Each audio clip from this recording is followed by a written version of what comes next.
Hello, everyone, and welcome to the Progressive Soapbox. My name is Jamal Thomas.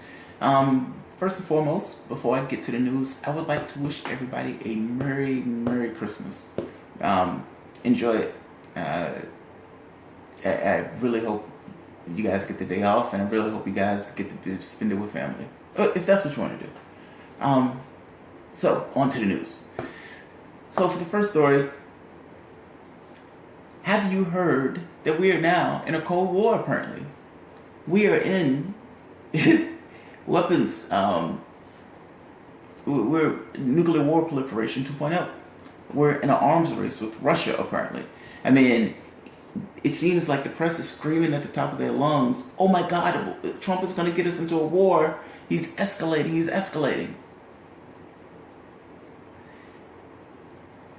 That's infotainment.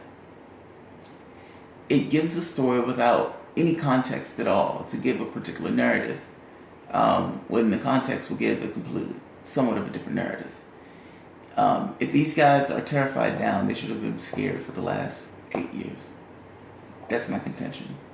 So, for example, right now, there are 15,375 nukes in the world. Russia and the United States show 93% of the lion's share of those. That is enough to destroy the world 5 times over. Meaning, that is enough to wipe us from the face of the earth 5 times over. The media is making the prospect that if Trump fulfills his objectives, that we should be somehow more terrified of being wiped out 10 times over as opposed to the 5. So, I have a gun, I shoot myself. I say I have 6 bullets. I have the capacity to shoot myself in the face 6 times. And somebody says, well, hey, here's a bigger clip. Now you have the ability to shoot yourself in the face 20 times. The first time is enough. Like, why do I need that additional thing? It's the same thing with this. You don't get more terrified for something like that. It should already be baked in. At the end of the day, though, there was no media at all with that position. Like, nobody lost it. Nobody was screaming at bloody murder. Nobody was pointing hysterically. So take it to the second point. 2014 was somewhat of a chaotic year. 2014, 2015, and 2016. In those years, there was a pull and push between the United States, Soviet Union, and China. And in each case, these powers were showing off militarily.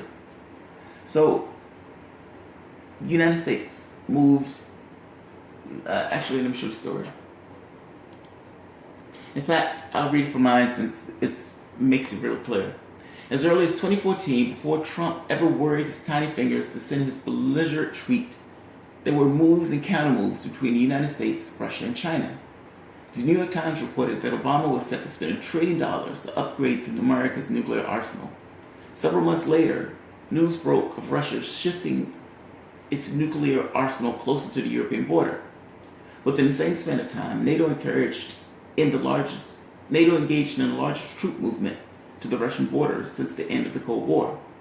Even China got in on the show by force, loudly demoing technology to knock satellites out of the sky, and recently deploying nuclear submarines into the Pacific to head off what it considers provocation by America. So, the nuclear Doomsday Clock is a clock that registers how close man is to nuclear holocaust. They dropped our rating from 5 to 3 minutes. And I can't say they're wrong. This is one of the most dangerous times to live in. We are in an extremely polarized environment with an extremely right-wing government that have access to all the levels of power. That's a scary time. And at the end of the day, it being a scary time, nothing was on the news. Like, the media didn't necessarily make this argument of this is what's going on in the world. And they could have made this argument almost the entirety of the Obama administration, particularly the second term. It was never made. They waited until Trump got in office. And to be fair to them, Trump didn't put it in 140 characters. I mean, Obama didn't put it in 140 characters. Maybe if he would have put it in a tweet, maybe everybody would have listened. And maybe media would have been screaming their heads off about this kind of creeping aggression of presidential power and the things that the president can do. Engaging himself into foreign wars. So the last thing is maybe the most egregious. Hillary Clinton wanted a no-fly zone in Syria. So the entire time, the media establishment just kind of assumed Hillary Clinton was going to win the election. She was advocating for a no-fly zone in Syria. Nobody ever asked just a simple, straightforward question of, who are you trying to shoot down? Are you trying to shoot down Russian planes or Syrian planes? And is it wise to do either of those? That just seems a pretty straightforward question to me. Also, how do you always discern which is which? It's scary, man. That's absolutely scary. I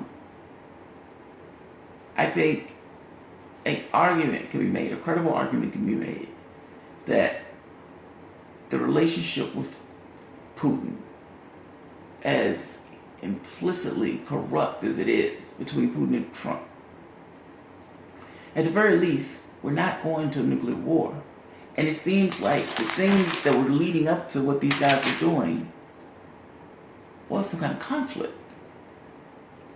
I mean, over and over again, it seems like one thing after another. So I get that what Trump said in a tweet was a little jarring. But Trump does stuff all the time that's jarring. There is no substantive difference between the United States must greatly strengthen and expand its nuclear capacity and Obama making a decision to put $1 trillion into upgrading. What's the difference? Granted, one is saying it while the other one is doing it. But ultimately, they end up being the same thing, particularly if Trump means what he says when he's going to talking about this stuff. So, if media is really terrified, as they say they are,